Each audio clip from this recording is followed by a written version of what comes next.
And trust me, you definitely don't want to miss that. I'm definitely going to be tuned and want to capture every word. So over to you, Chris and Jamal. What's up, Jonathan? Good to see you. Good to see you. Glad to be here. Right on. So we are ready to rock and roll to talk about all things demo, especially the prep and the presentation of a demo. Now, Chris and I have actually been doing having a lot more conversations lately, and I think, full disclosure, this is very much going to be the perspective of the sales guy. Both of us are very much sales guys. We've never been pre-sales engineers, but we've certainly partnered, Batman and Robin style with pre-sales folks. I've always been Robin, never Batman. Always Robin. So, I'll just start kind of tossing some stuff out, and Chris, please stop me when I stop making sense. But I think from a context standpoint, the sales guy in me, especially even further context, the enterprise, because I've been an enterprise seller for about 20 years, always an individual contributor, so always in the field, and the demo is always a really key part of the entire sales cycle. But every time that I would be preparing for a pitch presentation, I would always think of it as an entire presentation and not just a demo. And there's a framework that I like to use. It's really simple. There's no one way to prepare and deliver a demo. But the way that I would always like to do it is to have 4 kind of essential elements. And they're very much setting things up in the right way.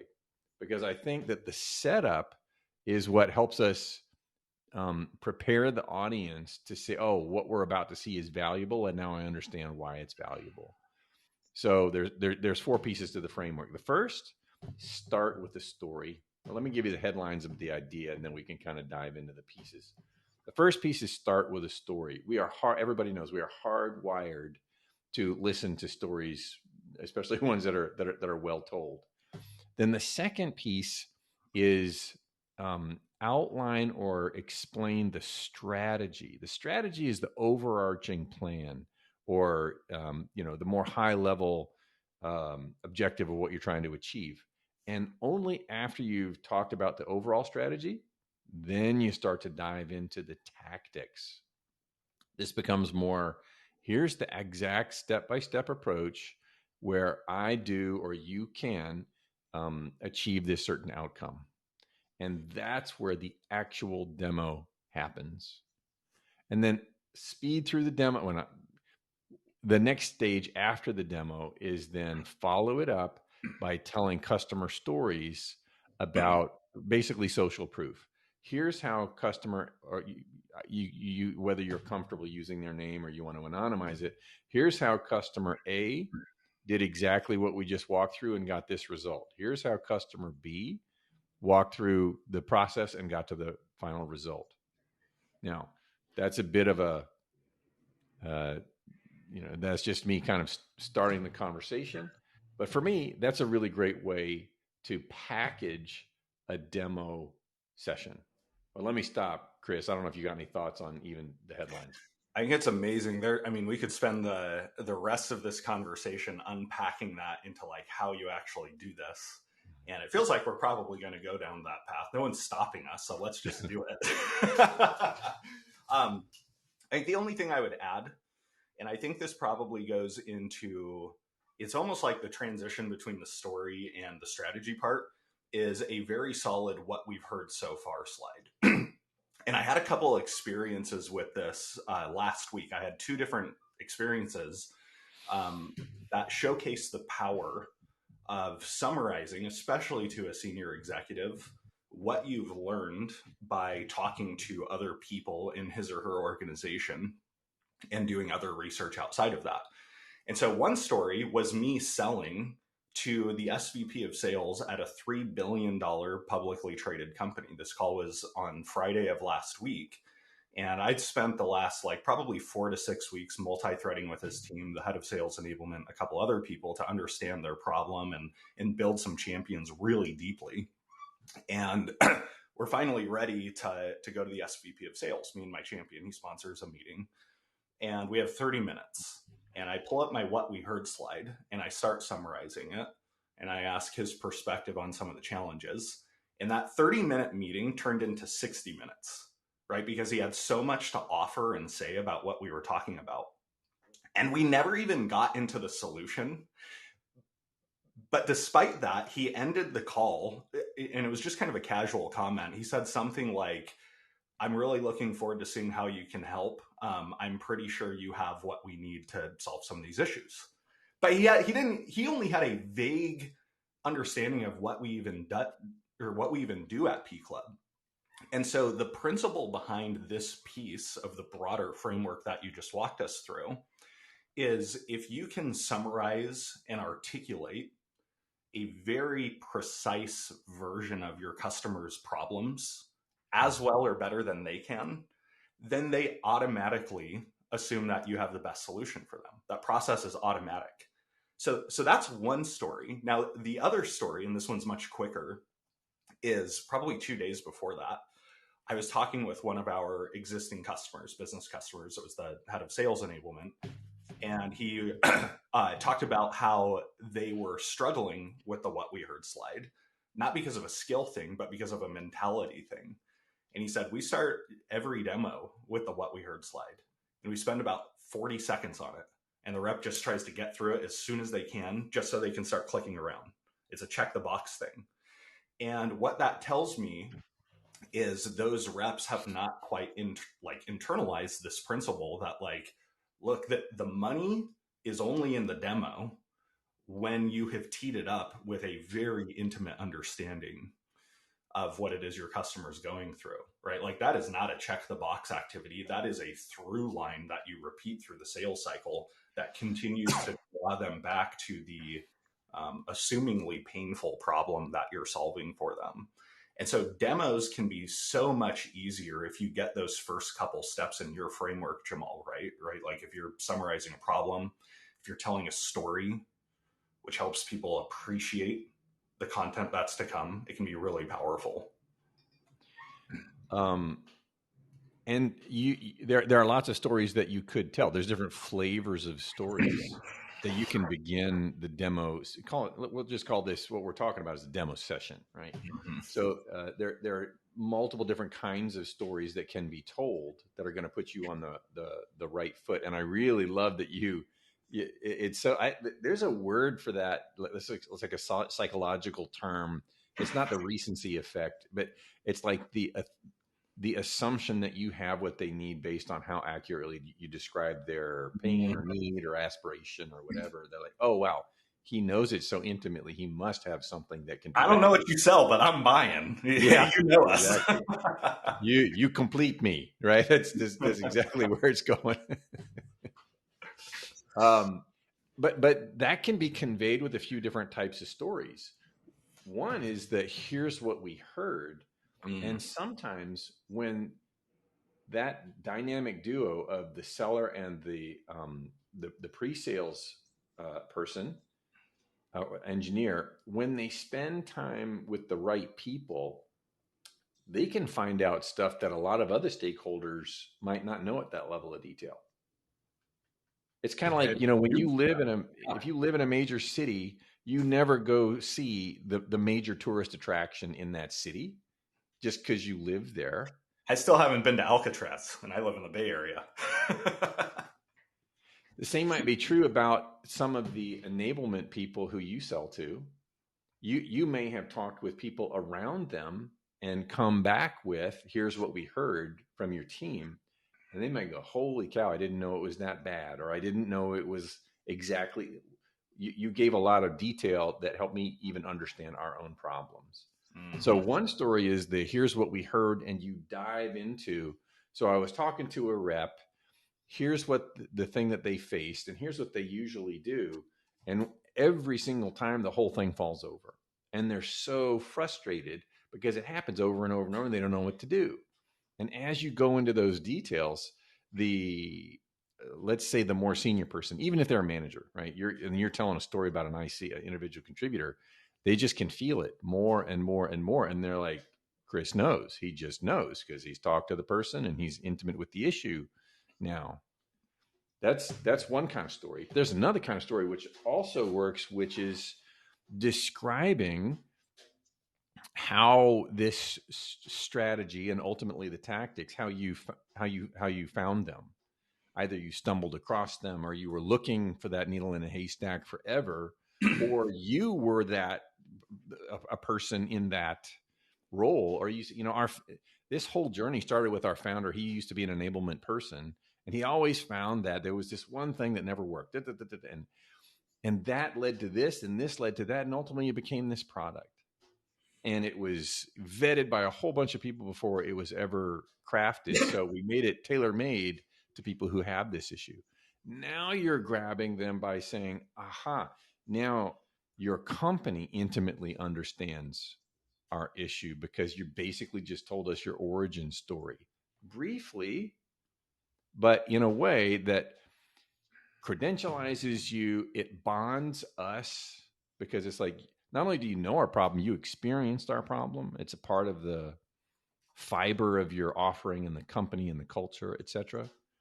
So just to say, there's no one formulaic story that can be told, but there are two great examples. One is, here's what we heard from your people, and go into intimate detail there. The other is, here's our own experience with the problem that we heard from your people. So now we're both having that same kind of problem. Well, I think I want to make something life-threateningly clear to everybody who's listening. What Jamal is not talking about with that second story is like your company deck, right? Like how much you've raised, how many employees you have, where you're located, all that kind of stuff. That's not what we're talking about at all. What Jamal is talking about when he says origin story is it's more than just like the founding of your company. It is the founding problem of your company. And the idea behind telling this kind of story is your buyer should be able to see themselves in it just a little bit, maybe even a lot, but at least just a little bit. And Jamal and I we both learn from some of the same circle of people, one of which is a guy named Russell Brunson, who probably very few people on this call are familiar with, but he's a very good marketer. And he has this story. In one of his books, he teaches you how to teach your frameworks. And in the book, he talks about the importance of storytelling before you teach somebody. And this is relevant to a demo because in some senses, a demo is teaching. And he has this experience where he teaches a framework. He knows it's life-changing. He's like in a seminar or something like that. But he's getting a bunch of eyes just glazed over, like people aren't getting it. And he stops out of frustration. And he goes, do you guys not understand what I'm teaching? Like, do you not understand the potential and power behind what I'm teaching you? And out of frustration in that moment, because people just weren't getting it, he then backed up and like told the story of how this framework he was teaching came to be. And everybody's lights turned on after that. And then he had this epiphany where he was like, when you tell a story before a demo, a presentation, a teaching segment, that your buyer can see themselves in, now they have appreciation for that thing. And if you don't do that, either with what we heard slide or an origin story or whatever the case is, they have no context for what you're sharing. And you're leaving it up to them to like connect way too many dots. You will have the effectiveness of your demo if you don't tee it up with the right context, either through a what we heard slide or an origin story or some sort of narrative, pain or problem oriented narrative that your buyer can see themselves within.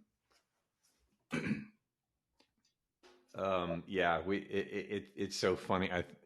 For those of you who are interested, go look up some of Russell Brunson's book. The one that we're talking about is called Expert Secrets. He is a digital marketer, but the elements of how he packages selling through marketing are so on par. We're just going to see more. He's a B2C guy, right? And we're all B2B folks.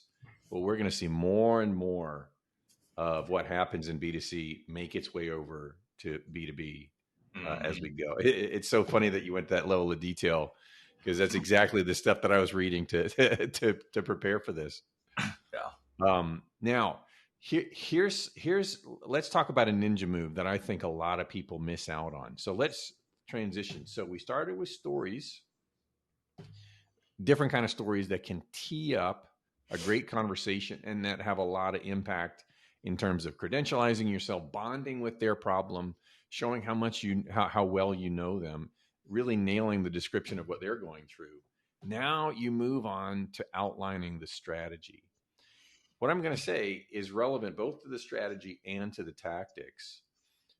One thing that I experienced a lot, like in the whole first decade of my 20-year career, and I think many sellers fall into this, is whatever set of strategies or whatever tactics we talk about, stay within the scope of what our software or what our tech does.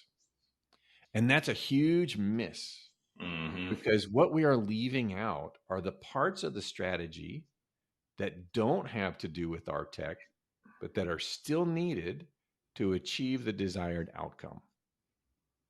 And when the stories that we tell or the strategies that we describe are limited to the processes that our software or tech can address, we look as at best, we look like a partial solution. And we never really get to that trusted advisor status that really helps us show ourselves as somebody that can help and knows about the complete problem, not just a piece that tech can solve. Mm-hmm. I mean, I'll give you an example. I was in a sales cycle once where we were in a great position because Pfizer had used our software on their COVID vaccine trial. And our software had been part of the solution that helped them speed up. And they became first to market with a COVID vaccine. Massive, both branding and market positioning for Pfizer. And we had them, they were good enough to host a number of other very senior people to talk about, and we even called it COVID Secrets. And it was for like 12 to 15 senior vice presidents within the pharma world to hear this. And what we were sure to tell them not to do, we said, don't just talk about our product. Talk about everything that you did to speed up. And so their agenda, and they were the speakers in this session, was 100%. So we put more people on it. We cut out a whole bunch of red tape in our process. We did this and this and this, and we used the software from these guys. So they had a laundry list of things. It was 5 major areas, one of which was our software. And that's it. The whole conversation revolved around all of those things. And every once in a while, they would dip into talking about what our software did and the role that it played, et cetera. And that did amazing things because it was clearly not a product pitch. This session was not about positioning that our product was the holy grail that on its own was going to solve all of their problems in this area. It was part of a bigger plan.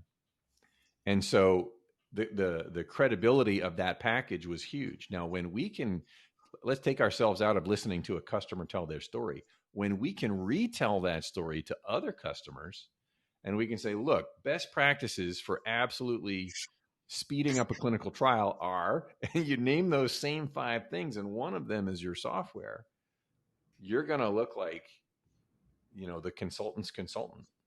Mm-hmm. Now, let me take a pause, Chris. I don't know if you got any thoughts on that, but it's a huge piece when we can go into discussing the whole package, even though there's only a piece of it that we can take to the next level and be a part of. Yeah, I have a couple things to say. One is like the approach you just suggested is not, to your point, a product pitch. It is a comprehensive business conversation, right? We teed up the business problem we're solving with the story, and now we're talking through the strategy to solve it. And the way I think of strategy versus tactics in this context is strategy is the what, right? This is what you need to do to make good on this opportunity. Tactics are the how, which to your point, that's why the demo tends to live there. How are we actually going to make good on this? And within the comprehensiveness of that business conversation, your product, and I'm going to use your words, is not the holy grail. It's a linchpin within the process, right? Those are two different things. A holy grail is the star of the show. A linchpin is a detail of the show. It's critical though, but it's a little bit more in the background compared to what something would be characterized as a holy grail.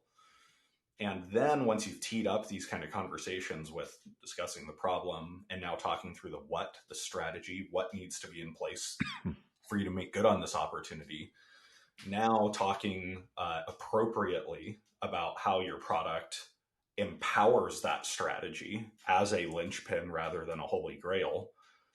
Now you are set up to lead people to believe that your product. Yeah. And I love the term linchpin. Another descriptor for that word is a lever. It's a point of leverage. Mm-hmm. And software companies can do very well when they position themselves as a lever to achieve a much larger result. But the lever itself, I mean, if you break it down, it's basically a steel rod with a solid point somewhere in the middle, and you decide at what point you create that lever. But you still need somebody to push the lever up and place it, and you got to have this other thing on the other end that needs to be moved. And there's all these other elements. So when we talk about the whole, we become a heck of a lot more credible. I think that's kind of the ultimate point to it. And some of the one of the points I want to drive home is a demo is kind of valueless until you do the right things to assign value to it, right? So we just explained a process that, like, some people might be thinking like, this is a lot of hard work just to run like a good sales meeting, and that's not untrue. But if you walk into that meeting and you just start clicking around, then my view of a demo becomes very negative, right? It's like a demo at that point is not the linchpin of a commercial conversation. But when you've done some of the things that you and I are talking about, and then you go into a demo and you're defining demo in the way that I'm describing now the demo does become a linchpin for a commercial conversation. And so whether the demo is a linchpin or not within a commercial interaction wholly depends on the context laying skills you and the selling team have laid with the potential buying group. Yeah. So in that example that you talked about, Russell Brunson, Russell told the strategy, didn't get the reaction from the crowd that he was hoping for, then went back to say, hey guys, this is why this stuff is so important. Number one, it has this huge impact. Number two, it took me so long and I went through so much pain, money, resource to discover it. I'm just giving it to you. So you don't have to go through all of that pain, et cetera, right? The equivalent for us is we've already figured out all this stuff and made it work through software. So you can just rent it from us through a subscription and have these, man years of thinking through how to create the best lever. Yeah. And the context makes all the difference there. I want to move on a little bit. Let's actually talk about the demo itself. Okay. And let me first say that even though the context is super important, all the prep work that goes into it is super important. We can talk what prep can actually look like. The demo itself needs to be flawless because it's this one area that even it could go horribly wrong, or it could go partially right, or it could just be amazing. Mm-hmm. And sometimes amazing is just not hitting a single road bump. I remember one time in my early days, right? This is 2007, even before. Oh my God. Let's say 2004. 2004, it was around that time that VMware was coming out of nowhere. And, so the whole concept of having a virtual environment on a laptop was brand new. Didn't work all that well. And I was working at a software company that had a pretty heavy application, especially if you wanted to put it on a laptop.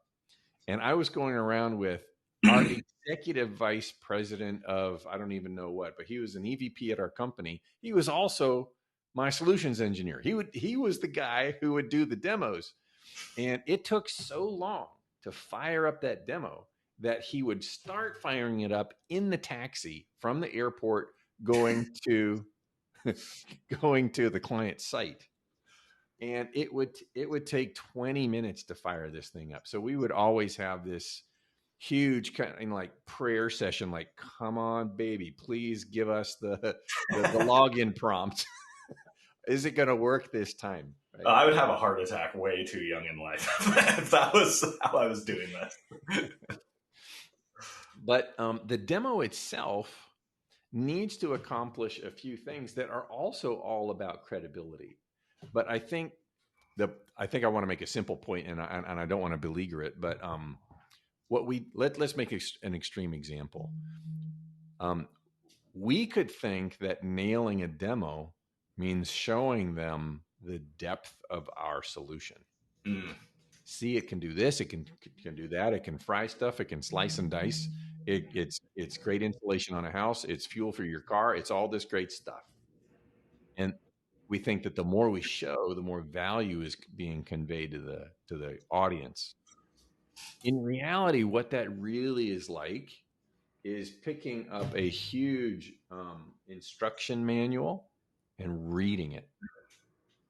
Just reading off an instruction manual or phone book or encyclopedia, whatever you want to say. It's just volumes and volumes and volumes of information that without context, meaning, or relevance is not only useless, it's actually hurting you.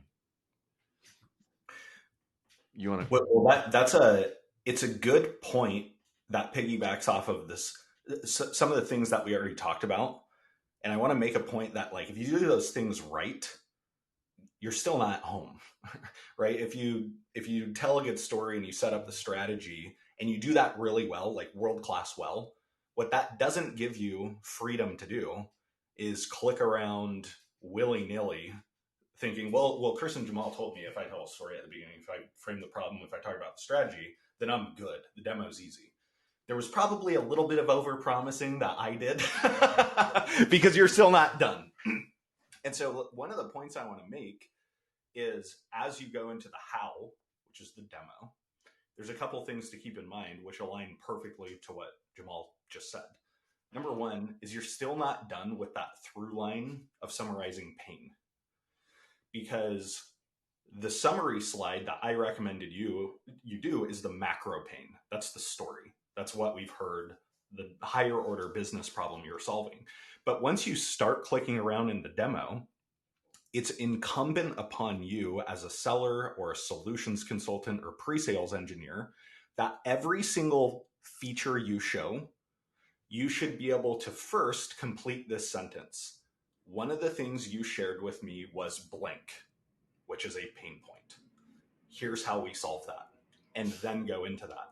And so that's almost like a micro summary of pain. It's not the higher order business problem, but as a detail, one of the things your team shared with me is they're struggling with X. One of the teams you shared with me is you're struggling with Y. Here's exactly how we solve for that. And so you'll notice, even as we get into the how, the demo, the pain, the problem, whatever you want to call it, is still the hero of the story. And then the demo becomes the linchpin after it. The one other thing I'll make a comment on is here at P Club, we have this saying where it's solve exactly, no more and no less when it comes to your demo.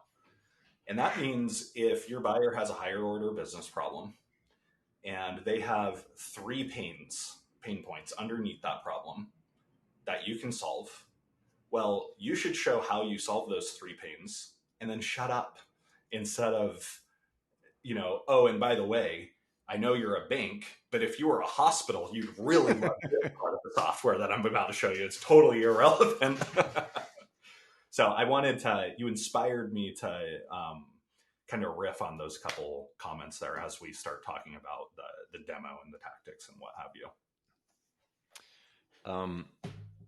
As you're talking, I kind of want to go back to prep because it really informs what I think can make a great demo. I think a great demo can, I've seen really great demos happen in 5 minutes of actual demo time in an hour meeting or in an hour and a half meeting. I've seen other demos go well that are an hour long, but that's a harrowing experience because you're like, when is something going to fall over? Mm-hmm. I've seen them gone very wrong in 5 minutes or in an hour too. So what's the difference? What makes a great demo is prep.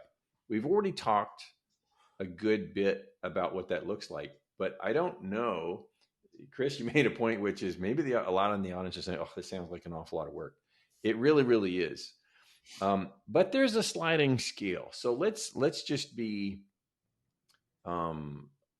Let's look at. So there's a lot of folks on this call right now who sell to SMB, and there's a big chunk who are mid-market, others that are commercial, and some too that are enterprise. So there is a sliding scale of how much prep could be done depending on what you're selling. And I've seen some comments in the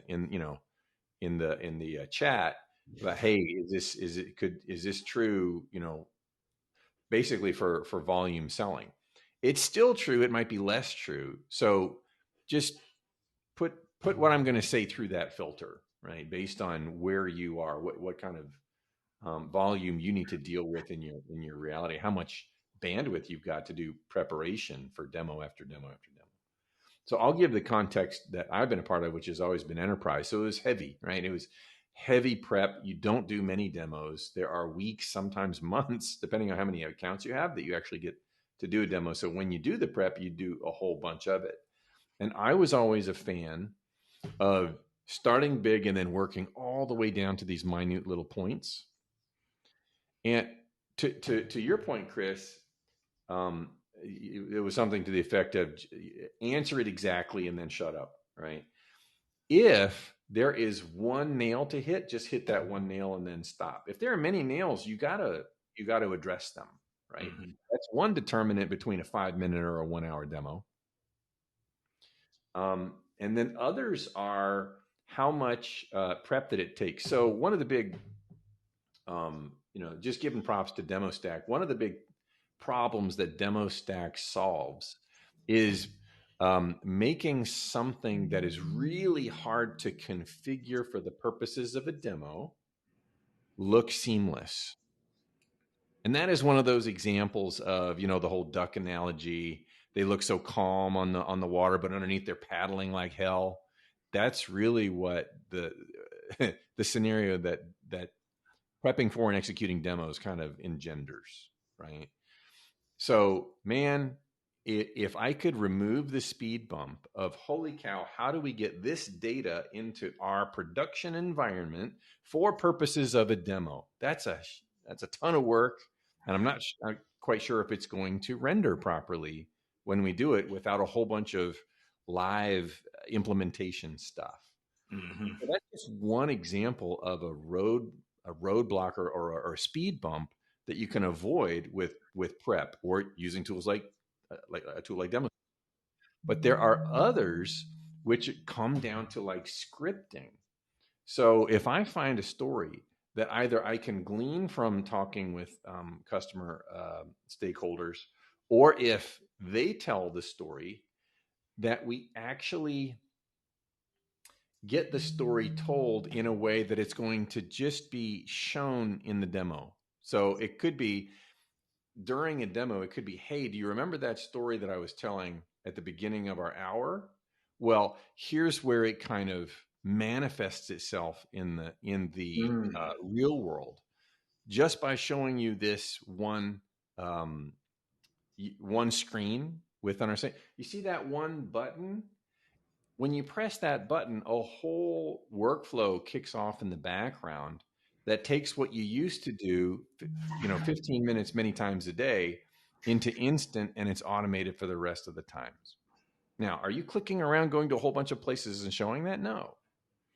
But you've done so much prep to know, one, this is the real pain point that they have. And then two, you could just kind of showcase it with the right data and everything can look exactly right. But you use it more like a backdrop than I don't know, than, going through that instruction book. Yeah. It's a tool rather than the hero of the story. Again, one of the better than I.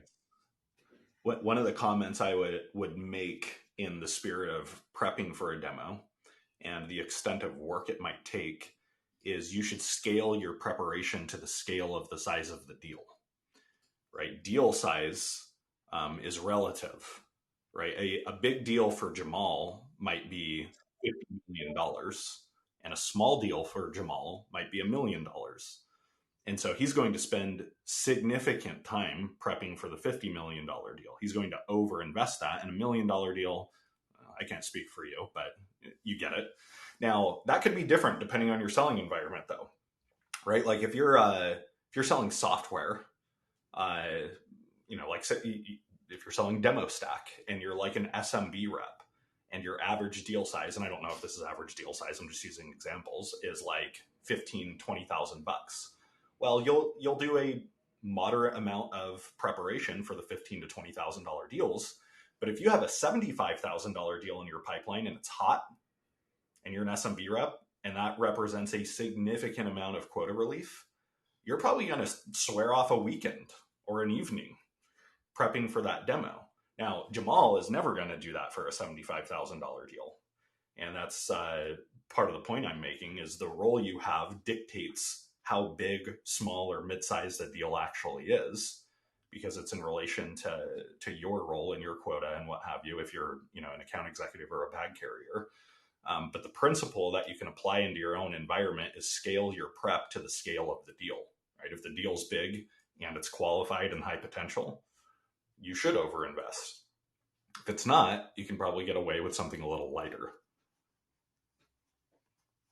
100%. It's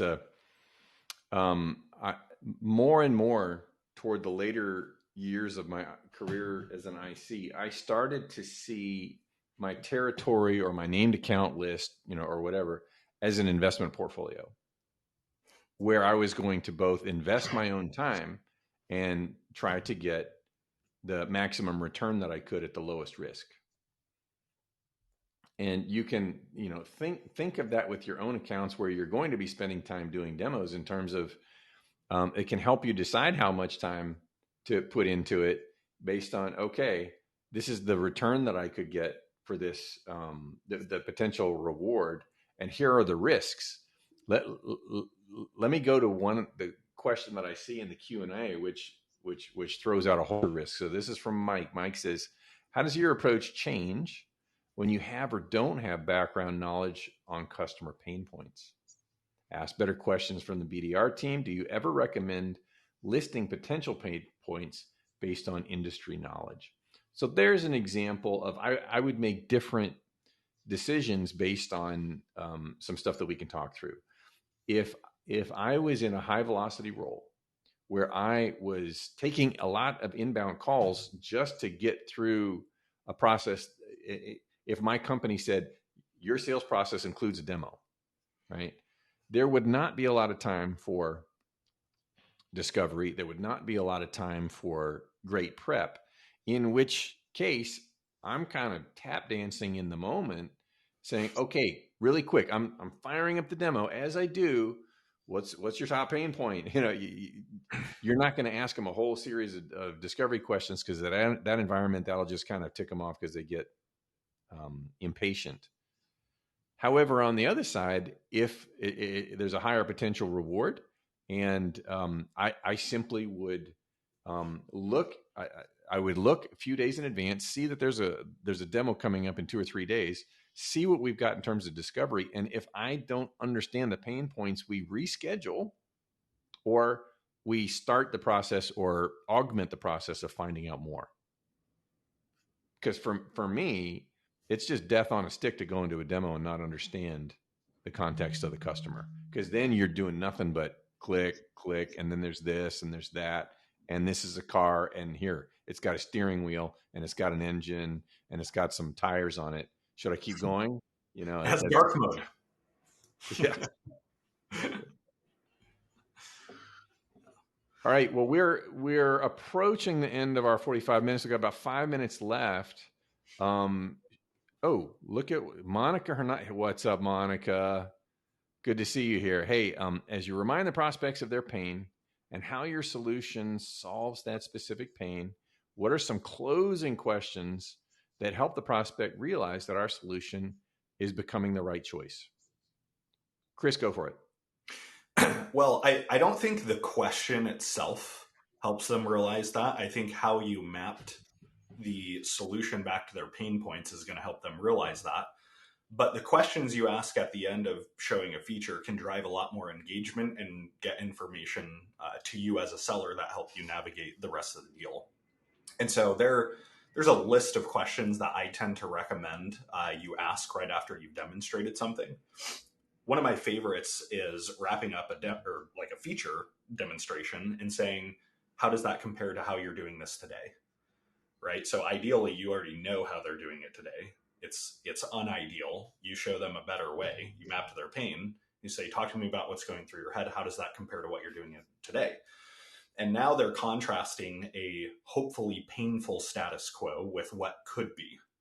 And that creates the perception of value, which people don't talk about this enough. The perception of value is heightened when you can contrast a status quo with a future state. And that question does that really well. All right. Any other questions that we should get to with the 3.5 minutes we got left? Awesome. Okay. So, here we go. Leah's come back now. So we're a niche market, uses multiple different technologies to complete one task. We're basically the holy grail of the front office, not saying we're incredible, but curious if you've had experience. I